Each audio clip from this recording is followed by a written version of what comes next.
Good morning student, welcome to TS the school.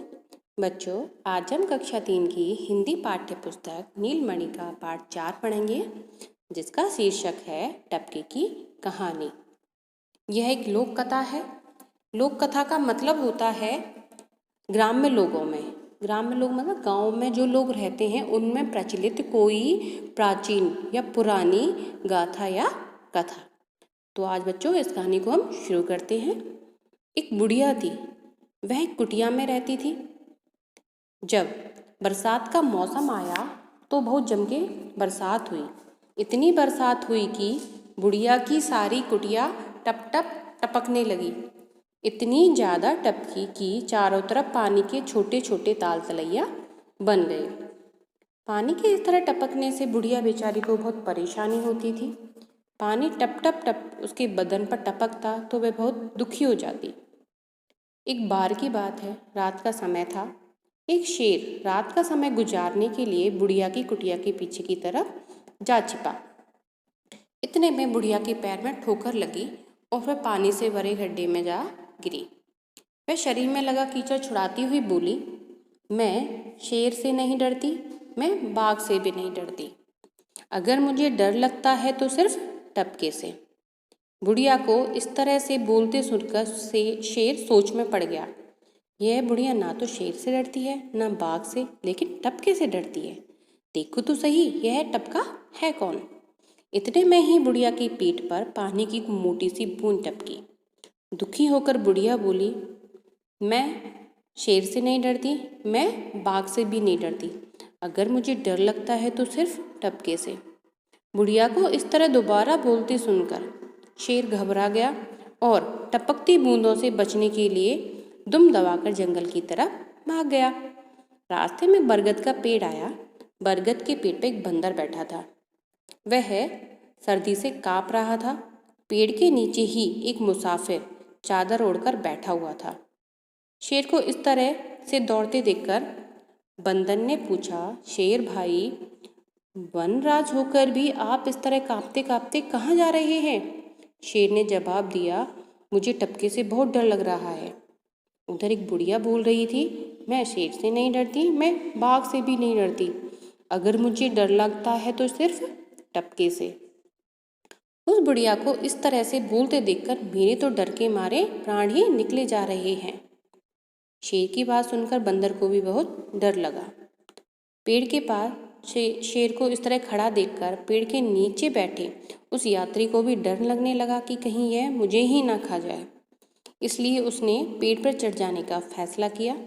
जब वह पेड़ पर चढ़ने लगा, उसके हाथ में डाली के स्थान पर बंदर की टेढ़ी पूंछ आ गई। जब मुसाफिर ने बंदर की पूंछ पकड़ी तो बंदर चकरा गया और टपका आ गया कहते हुए जोर से चीख पड़ा। मुसाफिर के हाथ से बंदर की पूंछ फिसल गई और वह धड़ाम से नीचे गिर गया। बंदर की चीख और मुसाफिर के धड़ाम से नीचे गिरने से शेर को लगा कि टपका आ पहुंचा है और उसने किसी को पकड़ भी लिया है। अब तो शेर बहुत ज़्यादा घबरा गया और अंधेरे में ही दौड़ने लगा। उसी रात एक चरवाहे की बकरी खो गई थी। वह अपनी बकरी की तलाश में जंगल में भटक रहा था। अंधेरे में शेर उससे टकरा गया। शेर को लगा कि वह टपके से टकरा गया है। चरवाहा जब शेर से टकराया तो उसे लगा उसकी बकरी मिल गई है। अब तो शेर टपके के डर से चुपचाप सीधा खड़ा हो गया। चरवाहे को लगा कि उसके पास उसी की बकरी खड़ी है, इसलिए उसने निकट जाकर उसके कान पकड़े और उसे दो चार धड़ दिए। जब शेर डर के मारे चुपचाप वहाँ खड़ा हुआ था तो चरवाहे को लगा कि उसकी बकरी ही है और उसने बकरी को और वह बकरी के पास गया और उसके कानों को उसने ऐसे मरोड़ा और उस बकरी समझ के शेर के 3-4 चांटे लगा दिए। आगे क्या होता है, शेर को तो लगा कि अब गए काम से, अब तो मैं टपके के हाथ में आ ही गया हूँ, छूटूंगा कैसे। डर के मारे वह मार पर मार खाता रहा और भीगी बिल्ली की तरह चरवाहे के साथ चलता रहा। घर पहुंचकर चरवाहे ने शेर को बकरी समझ रखा था तो उसको खूंटे से बांध दिया, जहाँ पर वो बकरी को बांधता था। सवेरे उठकर जब चरवाहे की बीबी बकरी धोने गई, बकरी धोना यानी कि बकरी का दूध निकालने गई, तो देखती क्या है कि वहाँ पर तो बकरी के बदले शेर खूंटे से बंधा हुआ है।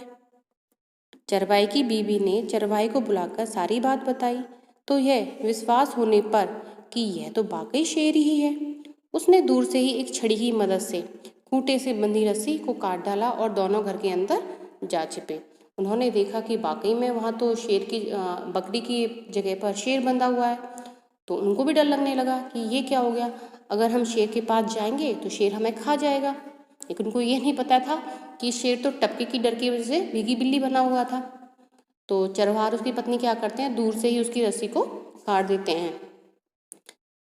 अब शेर वहाँ से भाग जाता है। शेर ने मन ही मन सोचा, धत तेरे की, चलो टपके से जान छूटी। तो इस कहानी में ये बताया गया है कि हमें विपत्ति के समय घबराना नहीं चाहिए, बल्कि उसका डटकर मुकाबला करना चाहिए। धन्यवाद।